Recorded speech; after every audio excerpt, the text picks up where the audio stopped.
A very good evening, ladies and gentlemen.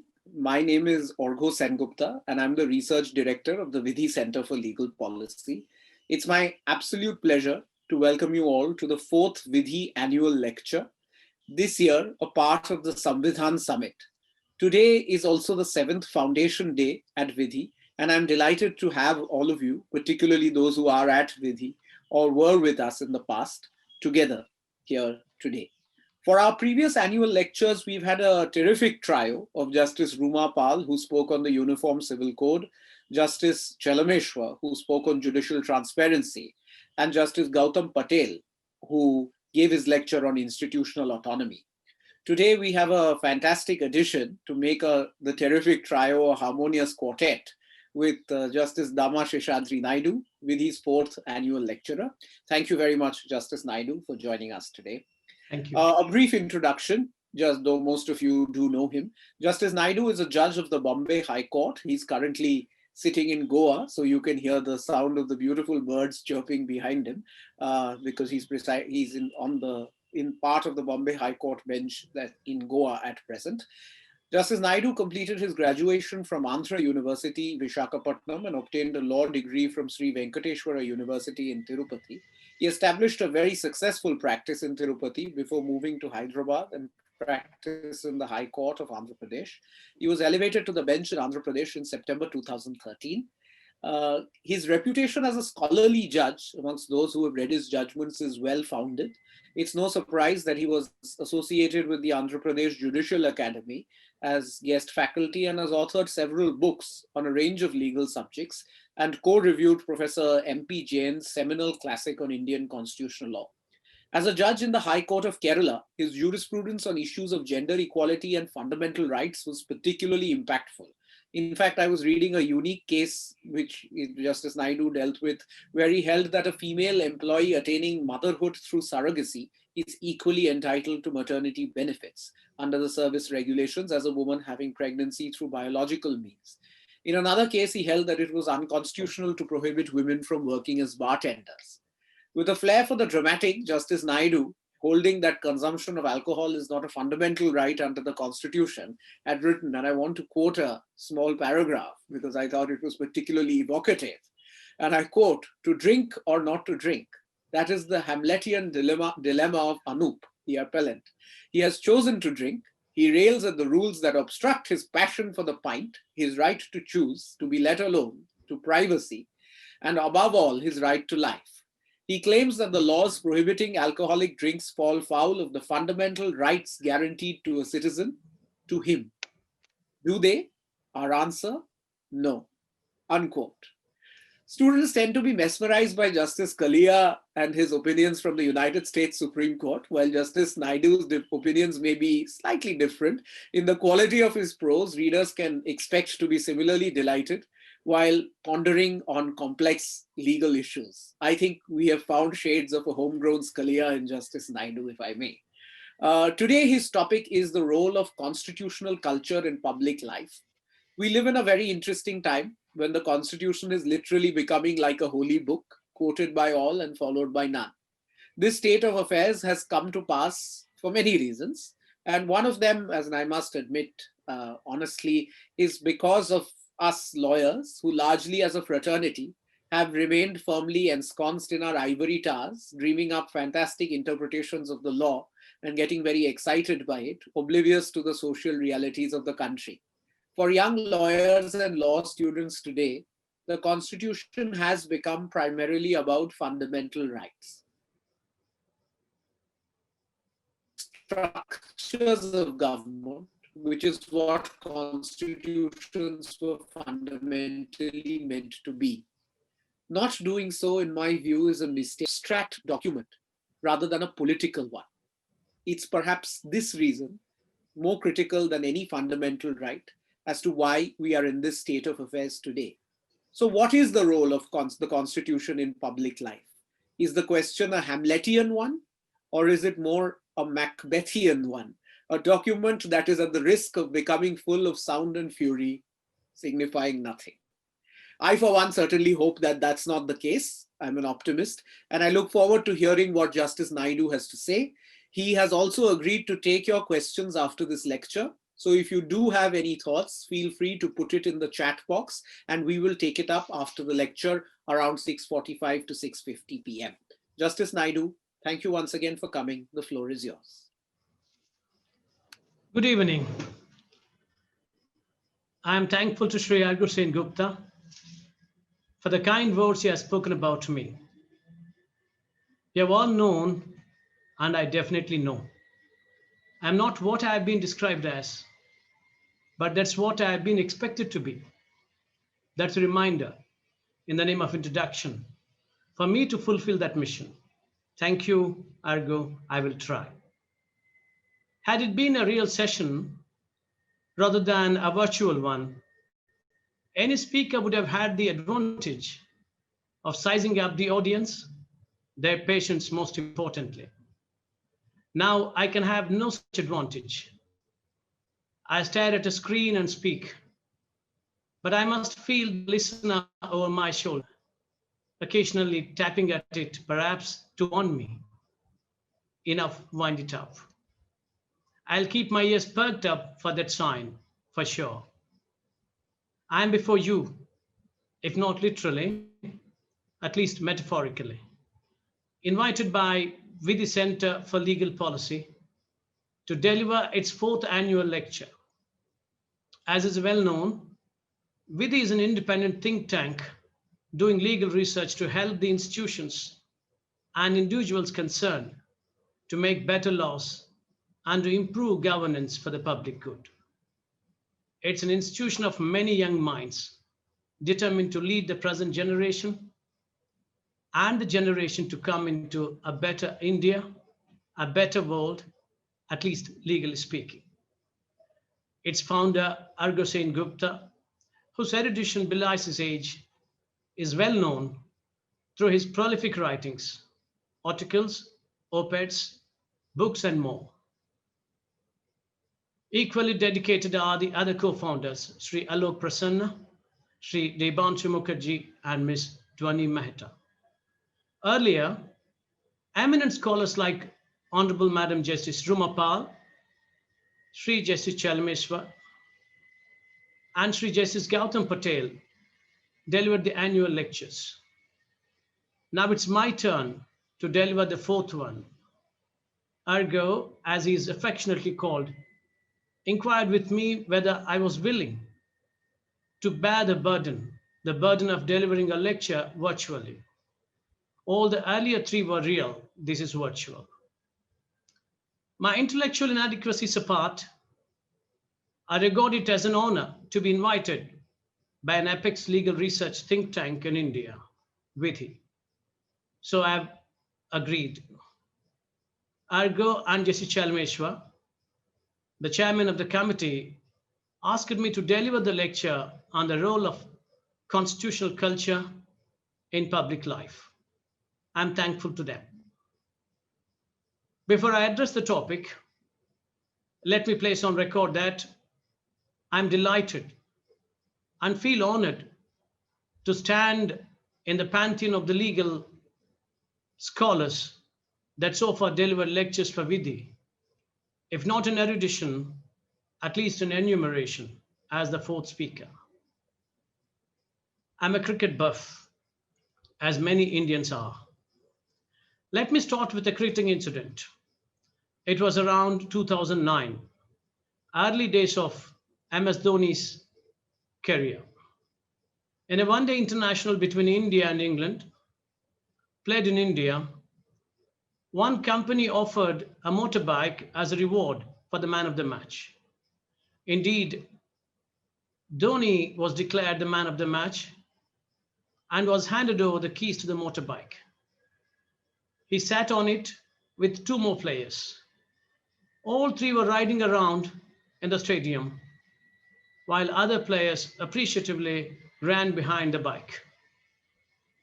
Our Indian commentators were ecstatic in describing the scene to the audience. They were telling, see the delirious crowd, they were waving and dancing. See the other players, their camaraderie, it was going on in that vein. But an English commentator chipped in. In a startled voice, he said, "Oh dear, look at that. Dhoni is riding the bike without a helmet. He has 2 billion riders. Dear, oh dear." That Englishman's reaction reflects constitutional culture, if it's to be called anything. In Fun and Frolic 2, that commentator did not forget about following the law, the obligation not to break it. Villains they may have been in the Indian historical context, but as a nation, the British have no written constitution. In turn, what they have is the constitutional culture. They have a set of procedures, practices, and conventions as inviolable as if they had been part of written constitution. This evening, we will examine the topic in that light. Friends, that said, I reckon the chosen topic is protean, amorphous and nebulous too. Capacious as the title is, its content necessarily remains malleable. I'm afraid no two persons can agree on what constitutional culture actually connotes, and no single person can be sure of his own conviction as to how this elusive constitutional culture affects public life. So I must necessarily speak about what I could make of this topic. It is my perspective, an individual idiosyncratic insight into an inscrutable issue. Here the question is this: should we have the constitution as our culture, or should we have the culture as our constitution? The first option presents no difficulty. There is something in black and white. The interpretative intricacies apart, we can refer to the document in hours of crisis as to what we should do. I will deal with this aspect on a wider arena a little later. The second open option does present difficulties. What is culture? What is cultural history? Is it synonymous with religious history? The problem is this: there cannot be a monolithic culture. There are cultures and subcultures even within one religious denomination. If there are more, as we have, then it's a cacophony of conflicting cultures. It's no symphony. Plurality is the global order, undeniably. If we think of the definitional dynamics, culture is that complex whole which includes knowledge, belief, art, morals, law, custom, and other traits acquired by man as a member of a society. It's pretty much everything a society believes, thinks, or does. Whatever one's take on culture, it is a term that needs handling with care. As in many other areas of thought, it's important to remember that the idea of culture is a tool by which we reach understanding, not an empirical fact. That is how Mike Morris's concise dictionary of social and cultural anthropology defines the term culture. Let me find out how this term culture, with a prefix added to it, transforms itself into a very complex legal concept, constitutional culture. According to Jason Mosen, an American professor, constitutional culture is the black box through which the Constitution's words are transformed into concrete consequences. It is an interlocking system of practices, institutional arrangements, norms and habits of thought that determine what questions we ask, what arguments we credit, how we process disputes, and how we resolve those disputes. It's by definition vast and slippery as well. Constitutional culture or legal culture encompasses public knowledge of the legal system and their attitudes and behavior patterns toward that legal system. For this system to survive, the people should feel and act as if the law is legitimate and courts are fair.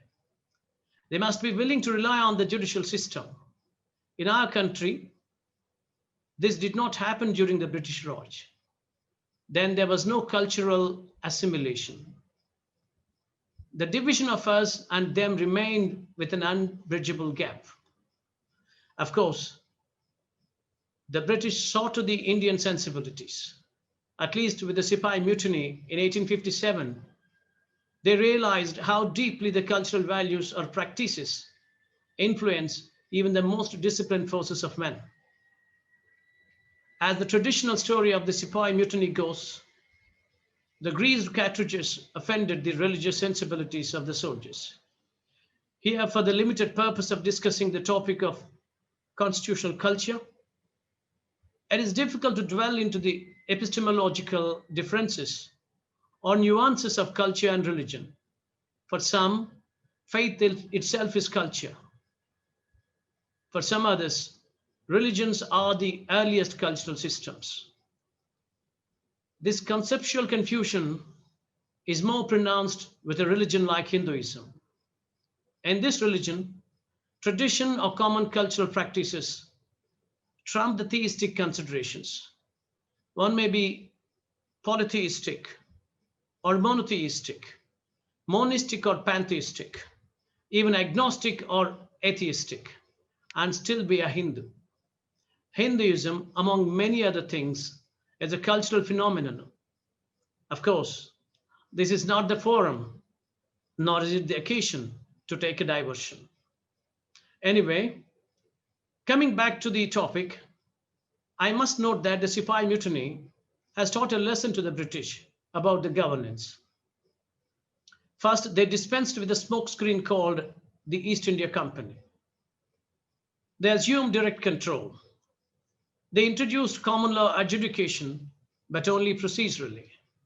They have not trifled with the personal laws of the people, for we know personal laws are the crystallized cultural practices of the people. Now we will encapsulate the attributes of this concept, the constitutional culture. How do the people of a nation, say India, perceive it? The citizens recognize and accept that they are governed by a written document. That written document called Constitution creates institutions of government. The Constitution sets limits on what the government may do. This Constitution derives its legitimacy from the people themselves. Thus, the governing charter of the polity is created by the citizenry. The governing instrument is not timeless. That is, the citizens or their representatives may change it or revoke it under certain circumstances. And of all things, the citizens accept that until the charter is changed, the Constitution binds them. Their freedom to disagree with the instrument does not allow them to disobey it. That is rule of law. That is constitutionalism with a capital C. Again, with a word of apology, I may note that what is rule of law and what is constitutionalism are contested concepts. Electronic, even atomic watches now have made redundant the saying that no two watches show the same time. But that analogy still applies in law. No two scholars agree what these concepts connote. If we come to we the people, all is said and done, we cannot gloss over one fact. Drafting and ratifying constitutions in any new republic was the work of educated, well-heeled gentlemen, rather than the labor of the people whose authority they invoked. As a matter of legal fiction, most institutions of democratic nations trace their power and legitimacy to the people, we the people, so to say. The deliberations take place in the name of people by the representatives. This representative characteristic of the democracy makes it a republic. So the Constitution may be a product of an elitist ensemble, but it reflects the aspirations of the common people. Then, which is the glue that binds. We have discussed that in its origin, the Constitution is an elitist document. It derives its legitimacy from the people, but that's only a legal fiction. So should we treat it as an instrument imposed on the people top down? Otherwise, what makes the people accept it? Simply put, what glues the people as a nation under an instrument that at best approximates our aspirations, but also possibly negates some of our dreams? It may call for adjustment, concession, or even sacrifice. For this, we may have a simple answer: a shared sense of belonging among the people. Aggregation of people does not make a nation. It's the aggregation of the aspirations that makes a nation. A common origin, a common culture, a common abuse or exploitation, a common grievance, a common redressal, a common goal makes people glue and stick together. That's how nations are born. If we need an example from recent history, we get no better example than Israel, a nation that has arisen out of its mythical ashes, literally. If we examine the Indian and American constitutional experiences, we find many parallels. But these parallels apart, each nation has its unique experience in its nation building. According to Jason Mazzone, during the early decades of American constitutional history, civic associations were a powerful means for instilling in ordinary people the values and habits of constitutional government. Civic associations were also a nationalizing, unifying force, bringing together Americans from disparate states into a shared common constitutional experience. I wonder whether it applies to us. America was and is still monolinguistic. Then both the nation and the Constitution were not colorblind. Instead, they saw only one color. It took a civil war, a president's life, a Dred Scott, and a Brown versus Board of Education for that country, for that Constitution, to see another color, black. India stands on a different footing. It was much more complex, even in the initial years. It was a virtual Tower of Babel with 1,000 languages and more. It was a multi-religious, multi-ethnic, multicultural cauldron of a nation. It has more uncommon features than common ones. What glued America as a nation was perhaps absent here.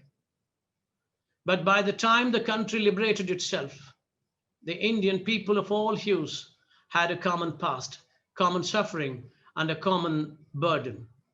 Despite the deep social stratification, Indians have found a common ground. Despite many differentiating factors, they have founded a common nationhood. In fact, in the world's constitutional context, especially in the immediate Asian setting, India's political success is nothing short of a miracle. Its stability and sustainability are a paradox of huge proportions. But here we are as a robust democratic republic. Now, to put the whole issue in perspective, I will take two polities or the constitutional backgrounds. One is, of course, you can as well grasp at it, that's US perspective, and then the Indian. We cannot help drawing parallels between the two largest constitutional democracies. To begin with, the US Constitution, this earliest document of governance, had no successful model to copy from. So it assumed many things. It assumed trust and obedience from the people. It assumed non-interference from the state on many counts. It assumed interstate harmony too. For these reasons, I did not enumerate the people's fundamental rights. It assumed their existence and acceptance. Then the pragmatism gave way to idealism. It had its first 10 amendments. So Bill of Rights came into being. It was supposed to be an egalitarian instrument. It only mentioned about the Americans, all Americans. but the state refused to recognize the blacks as Americans. Then Dred Scott became the shame of the American Supreme Court. This aspect proved that the state actors, including the judges, were the products of their time. They did not regard slavery as a sin. Why has the USA struggled with the issue of slavery? It was because, I reckon, until the bloody struggle, the majority of Americans treated it as natural. Having slaves was an accepted cultural facet of their lives. Eventually, the law was interpreted in a different light. The Constitution was declared colorblind. Equal but separate concept was thrown out. At last, this forced the people's culture to change. Let's remember, law is value loaded. Culture is not. It's value neutral. Most of us use many English expressions without a second thought, but they've been loaded with history. Not always in glorified ways, though. We talk about everything bad in terms of color black. A black day, a black joke, a black mark, a black market, black money or black economy, black magic, black male, black spot, black sheep. How about all the creams, soaps, and other toiletries that make us fair? Fair is always positive and dark is always negative. How about master bedroom? In slave culture, the room where the slave's master sleeps is called the master bedroom. Now the cancel culture has been an upswing. Even a cosmetic cream, Fair and Lovely, has changed its name to Glow and Lovely. This name is politically correct, but grammatically wrong. It violates parallelism.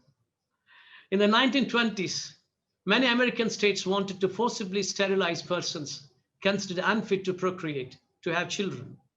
Unfit because they were deemed to be mentally deficient.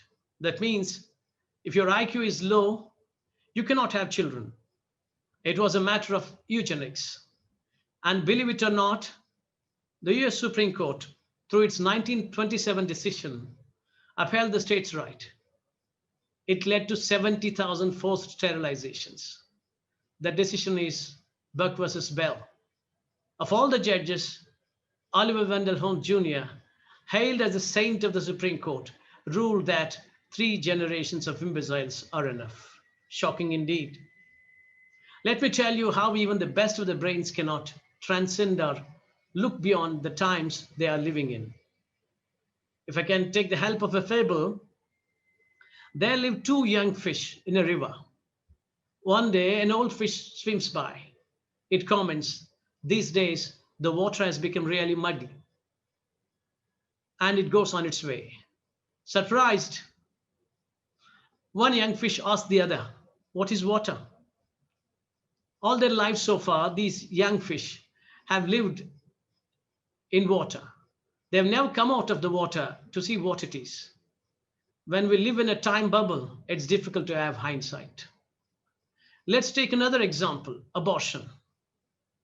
It has now been a touchy subject in India, but in the USA and Europe, even in Latin America, it has always been a raw-no, politically and judicially. What about Roe versus Wade? In the confirmation hearings of any nominee for the American Supreme Court, the inevitable question is about the nominee's ideological underpinnings, and they include the candidate's view on abortion.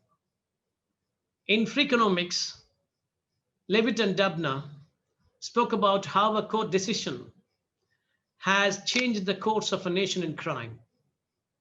In 1973, US Supreme Court legalized abortion throughout the country. That was the decision in Roe versus Wade. In 1960s, experts expected an explosion in crime rate by 1990s, but it fell sharply, especially the teenage murder rate, instead of rising 100% as predicted, fell by more than 50% within 5 years. By 2000, the overall murder rate in the USA had dropped to its lowest level in 35 years. According to Levitt and Dubner, as abortion was illegal earlier, it was unavailable for the destitute women that suffered unwanted pregnancy. These accidental children soon found their way onto the streets as street urchins. By their teens, they had to make a living, and that living was through crime. So the juvenile delinquency. These juveniles grew, they became full-fledged criminals. Roe versus Wade, according to these authors, prevented it. The culture of abhorring abortion has changed. The culture of disowning the unwanted, accidental children has changed. The crime rate has dropped. Thus, a decision has changed the American culture. That is so, at least going by Leviton Dubner. Now we'll come to one last decision that was delivered last week by the US Supreme Court. It ruled on the First Amendment granted religious freedom in times of crisis. It's perhaps the first major decision after the 3 Republican nominees becoming justices. Those 3 nominees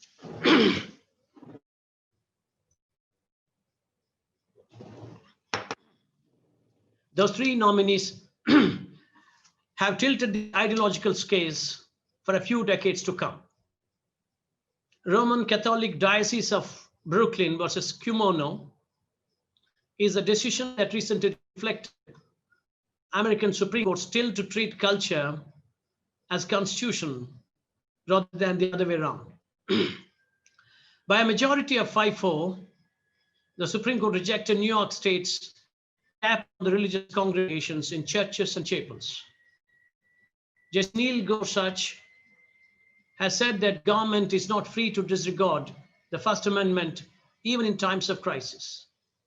Gorsuch has poetically pointed out that even if the Constitution has taken a holiday during this pandemic, it cannot take a sabbatical.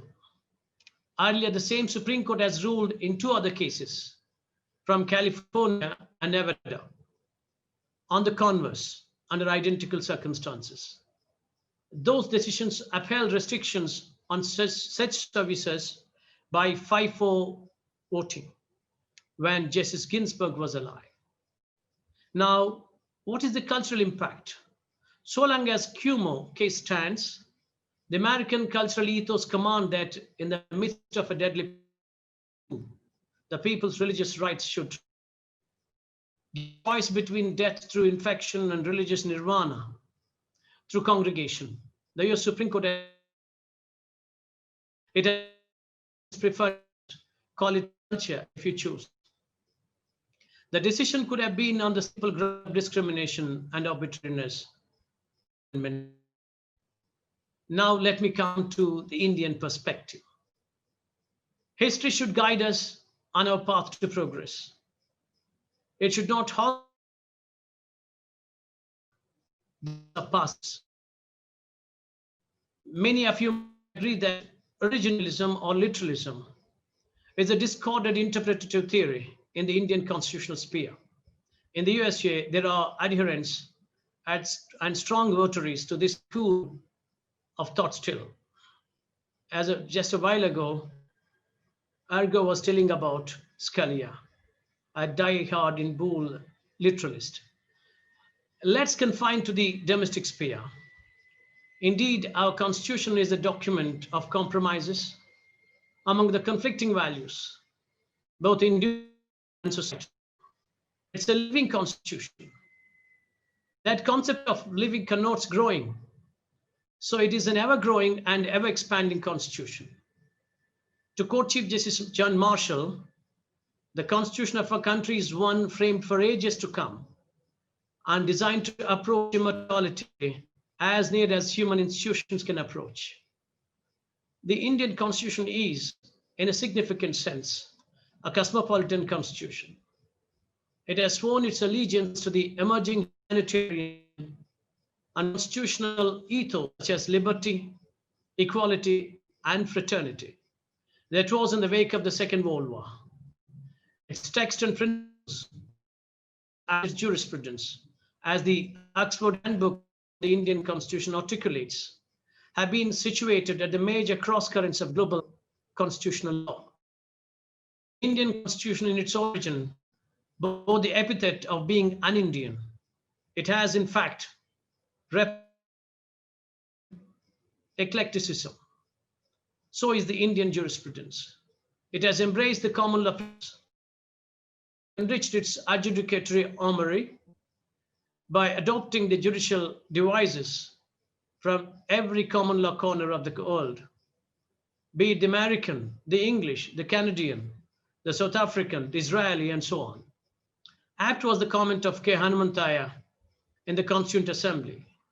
We wanted the music of Veena or sitar, but here we have the music of an English band. Dr. Ambedkar warned us that democracy in India is only a top dressing and that the Indian society is essentially undemocratic.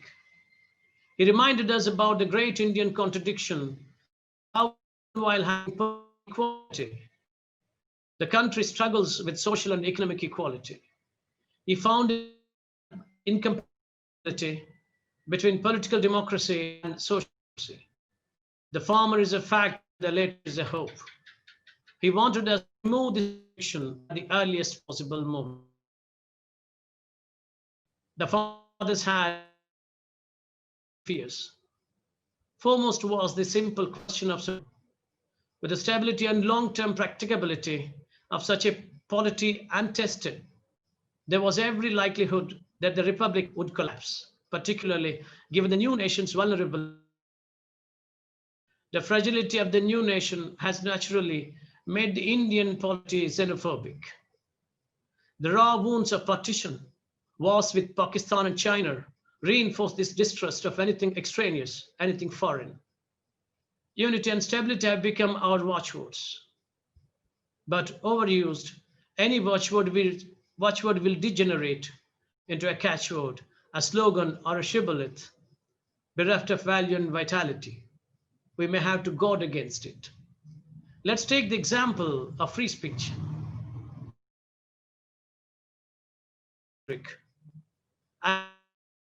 Presents an interesting perspective on this constitutional right.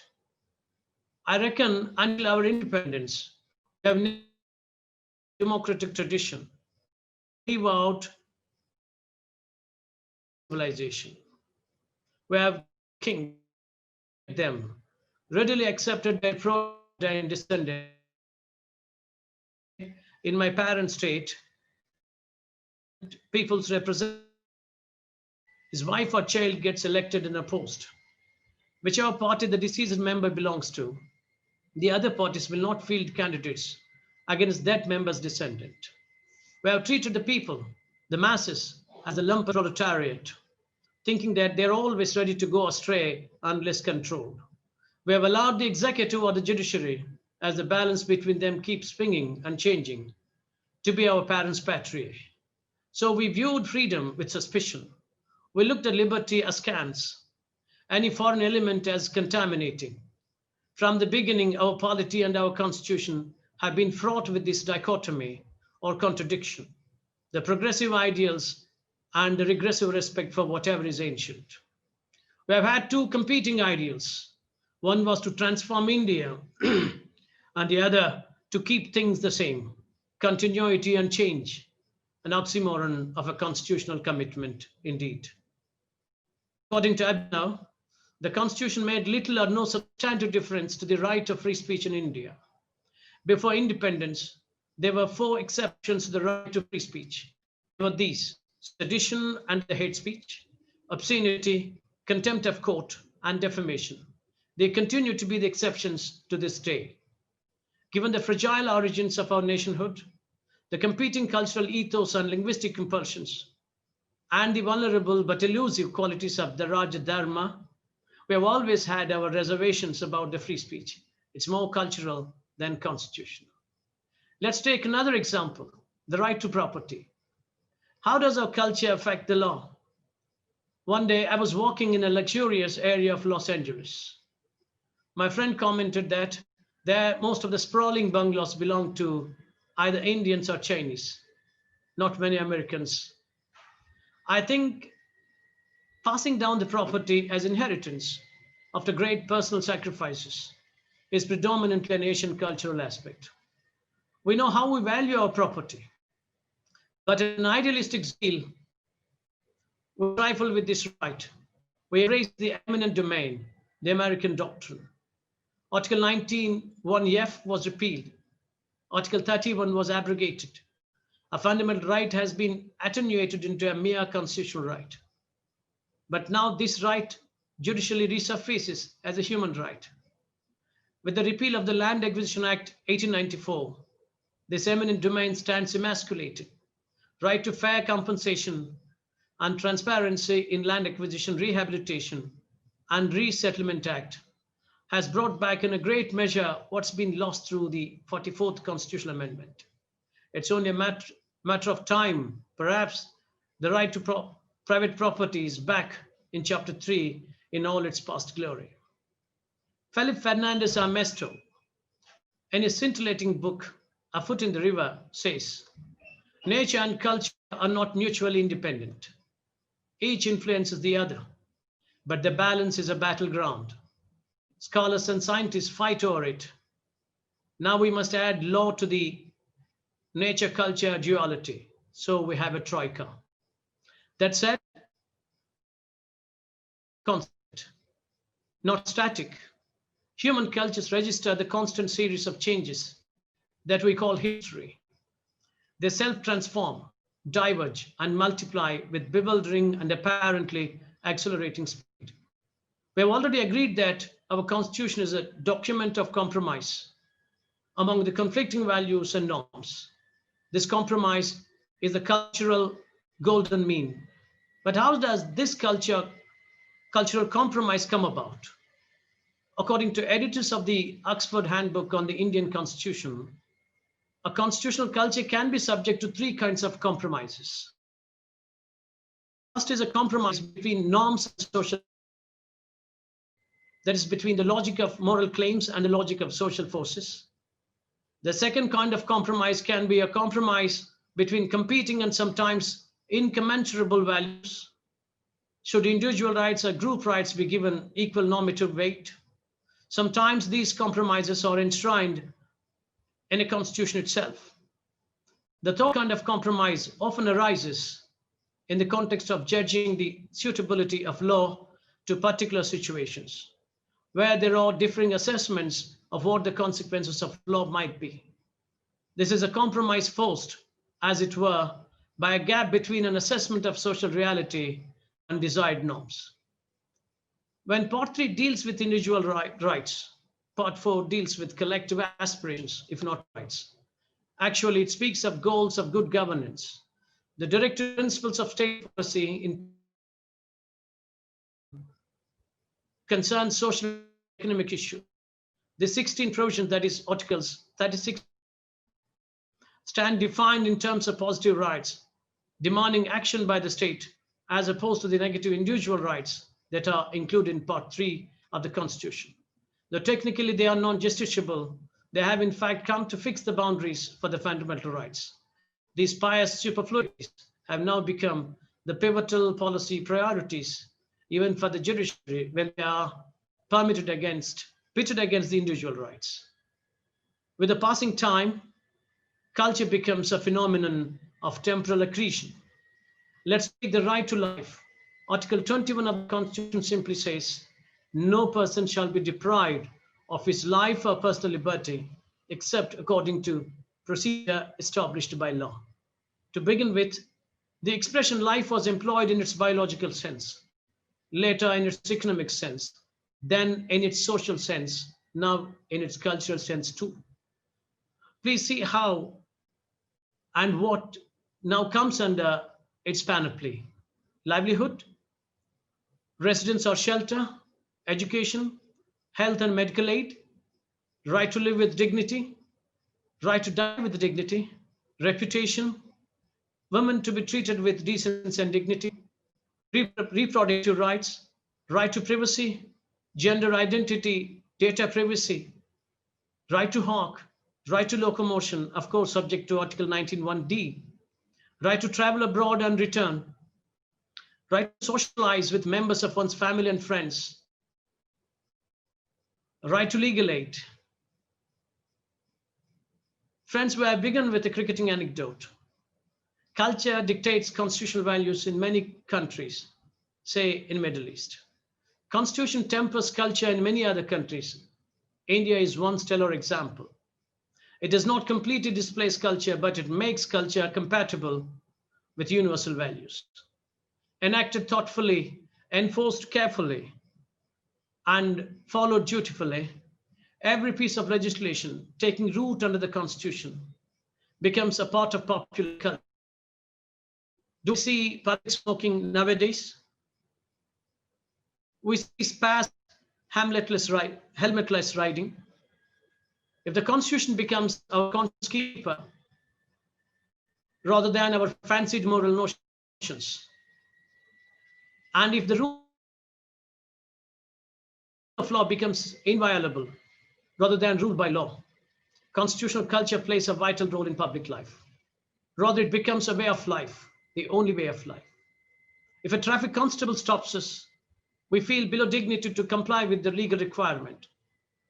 Instead of showing the papers, we drop every name possible. Are we taking pride in breaking law? The faceless lumpen proletariat? Is it not for us, the elite? And in democracy, then who should follow the law? How does the Constitution rather than instrument of oppression? Maybe the answers lie in the hands of the younger generation. They are the redeeming feature of the nation. And Besant is said to have cautioned Mahatma Gandhi that breaking law in the name of non-violence or civil disobedience allows the people to lose respect for law. Whichever is the regime, the people do the same. Let it not happen. Constitutional culture, rule of law must be as reverential as our religion. I'll conclude by quoting Abraham Lincoln. Let me not be understood as saying there are no bad laws, not that grievances may not arise for the redress of which no legal provisions have been made. I mean to say no such thing.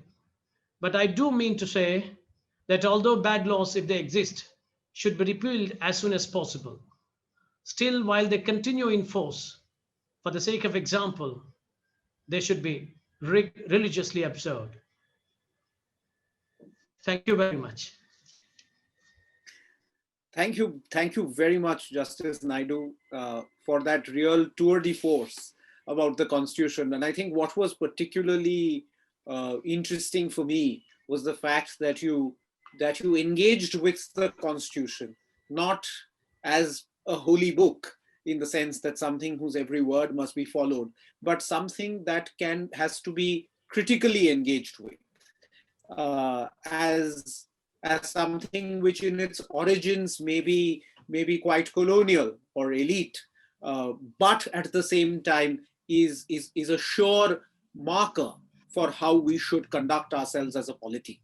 And I think that was remarkable, particularly in terms of the comparisons with the United States. And as I say to some friends, as in who talk about America as a paragon of constitutional values, at the end of the day, 70 years after their constitution was enacted, America was fighting a civil war.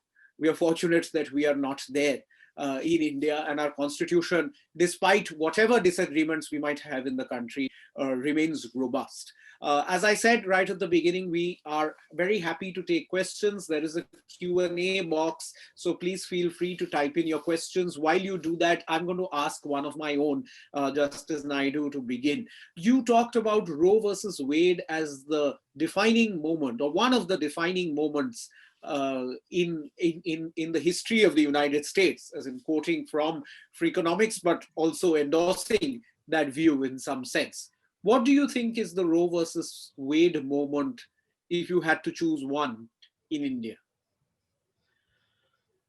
Well, ergo, a question difficult to answer, because I'll tell you this. American Supreme Court sits en banc. So every decision is by all 9 judges, and every year it renders on an average 60 to 70 judgments and no more. And we can as well define the constitutional course of that nation based on the judgments. Whereas Supreme Court of India sits in panels. Say, for example, 100 judges, and every year it renders on an average 60 to 70 judgments and no more. And we can as well define the constitutional course of that nation based on the judgments. Whereas Supreme Court of India sits in panels, say, for example, 100 judges, panels of them means virtually 14 or 16 Supreme Courts. And every day the judgments get multiplied by hundreds. And given the vast country of 130 crore people, where the cases from delay condemnation to bail orders will end up in Supreme Court. Yes, there have been too many of the judgments which have defined the course of the nation, and there are one too many for that matter. It's difficult. You can as well say which is the shame of the Supreme Court, for example, the only one that stands out. If you read the American constitutional history, there have been at least a dozen of them that stand on a par with Dred Scott. But here, barring ADM Jabalpur, I don't see anything that's outrageous. And even that's been set right. And we have redeemed. I believe there are too many. And I think that at times our Supreme Court has displayed more maturity. If I take the sides and say that, oh, the Supreme Court of America. Well, that was a long caveat, and I will. A caveat with no answer. I'll try and get a name out of you soon enough. But we have some very interesting questions. There's one from Mahesh Krishnamurthy, which I think is very interesting, which is, what do you see as the weaknesses of the Indian Constitution? Well, you see, the damage or the danger that's been wrought on the American psyche with gun culture in all these years, still they could not amend that one. The militia, concept of militia, which was the backbone for this gun culture, has no longer any relevance in the social milieu of that country. But still that's not been. Our biggest point is the ease with which we amend the Constitution, personally speaking. I'm bound by the precedent so long as I am the judge. Right. So, I mean, if you were, as in just to sort of push you a little bit on that. So if you were sort of part of that Constituent Assembly and say you had a chance to design the Article 368, the provision on amendment, what are the kinds of restrictions that you think we should bring in? Should they be procedural or substantive?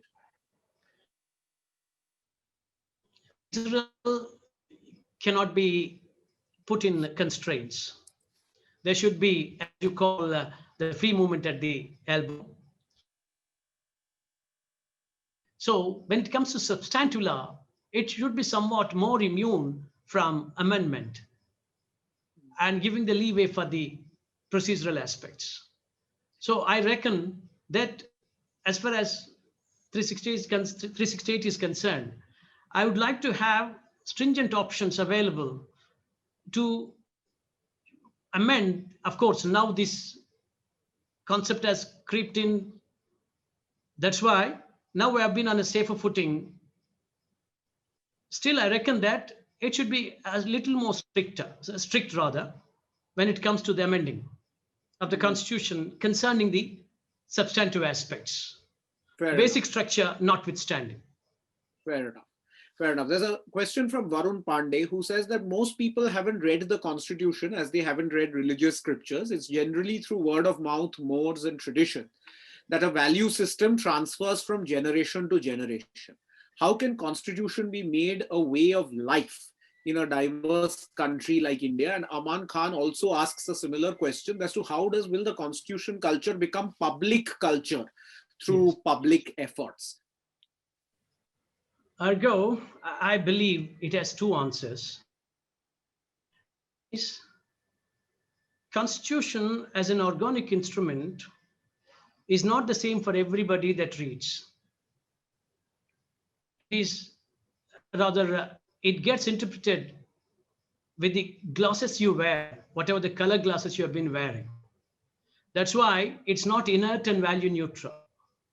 Let me tell you a classic example, a fable anecdote from the life of Vincent Van Gogh. One day he wanted to paint a picture of sun, the rising sun. He took the permission of his brother because of his instability, he was confined to the home. And then every day morning he would go out before the sun could rise. He would watch the sun, come back home and paint the sun. It went on. And after many days later, he almost lost his sight because of his constant exposure to the sun. Then the brother, exasperated, asked him, "What the hell are you looking at? It's the same sun rising every day. You have seen once, that's enough for you to paint. Then Van Gogh replied, brother, I've never seen the same sun rising the second day. And you keep reading the Constitution, you will never see the same Constitution once again when you read the second time or third time. Your maturity, your political experience and exposure, and the societal background you have been put in gives a different meaning. Yes, that is the instrument, as we call the Parayan Grantha of every Indian. Thank you. Right. There's a question from Neil Pice, and it's about the right to protest in the Constitution. Yes. And he says that there are rules that limit protests to specific grounds. I think by that he means physical spaces. But usually the protests that have a critical mass that's large enough to pressure and push for change, like say our independence movement, could never fit within a Maidan. How do we retain our right to protest in the light of such restrictions, which restrict it to, as he calls, suffocating spaces? It's a very valid question. Let me tell you about my experience in Kerala. You know pretty well that Kerala High Court, a full bench, has declared, later that's been affirmed by the Supreme Court. Then the Keralites, apolitical, I have nothing to do with that one. I still would like to say, as a matter of fact, they have taken recourse to another device called hartals. It is the same. Now, anybody in any corner of the state can call for a hartal with impunity. Lo and behold, the whole state comes to a standstill. Even the wind doesn't breathe. It needs the permission of the person who has called for hartal. So what I feel is the right to protest cannot be a free-for-all way of disrupting public life. The very purpose of protest is to ensure that the powers that be will sit up and hear, pay attention to you. It does not mean that you have to disrupt so that you would be listened to. Instead, as is the case in American Constitution and the practice they've adopted and affirmed by the US Supreme Court, there ought to be a designated space where you can stand, protest without affecting the public life, register your protest and move on. Holding people for ransom, the whole system. In fact, a driver in Kerala had to wait outside when the hartal was on up to 5 o'clock. Instead,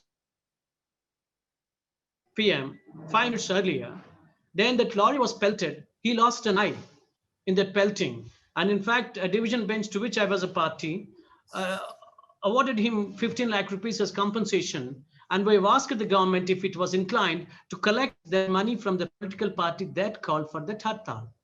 I think it's going berserk in that name. There should be some regulating feature.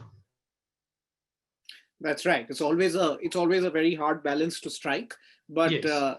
But as I've just written very recently that of course there are competing freedoms, and so any public protest will necessarily involve some inconvenience.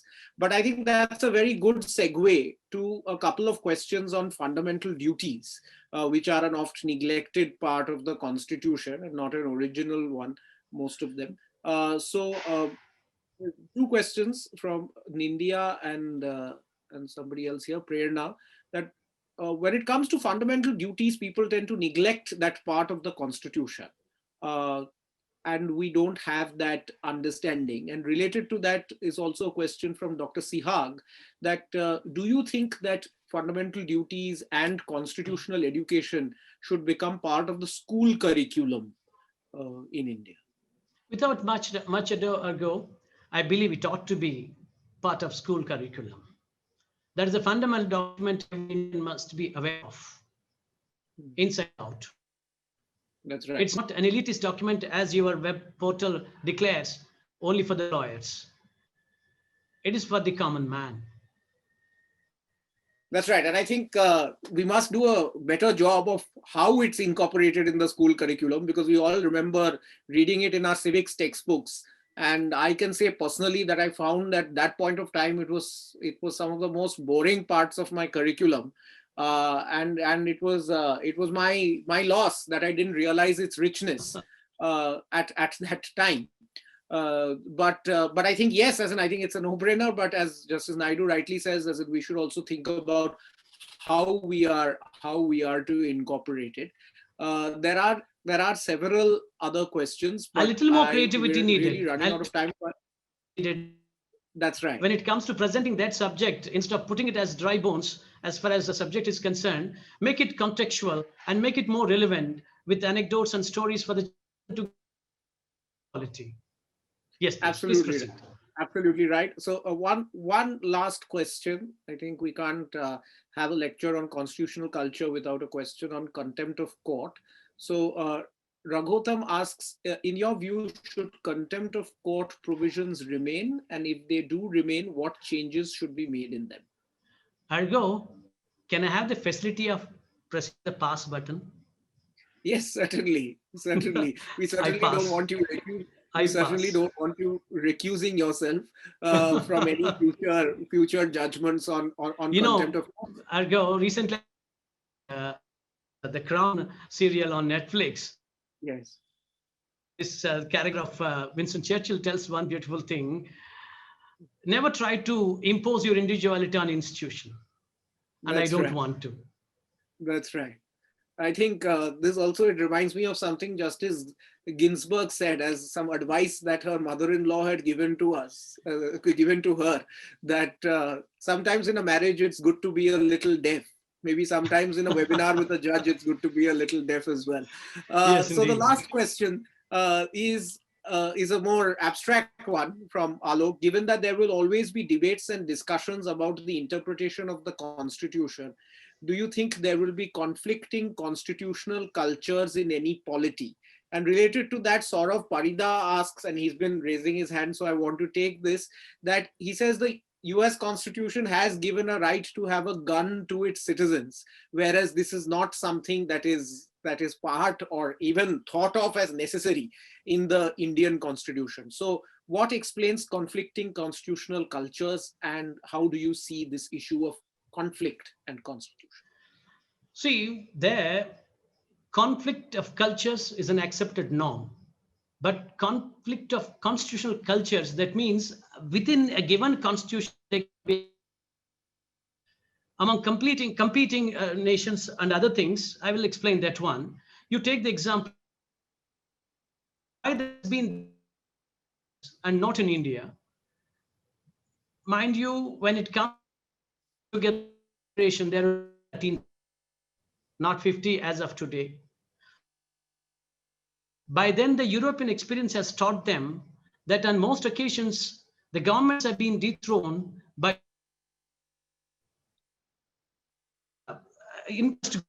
so people are less, and the leaders that be, they become quite oppressive. Again, people have become helpless. So people should be armed so that the powers that be will take context of that nation with a few hundreds of thousands of people, that may be a part. But here, and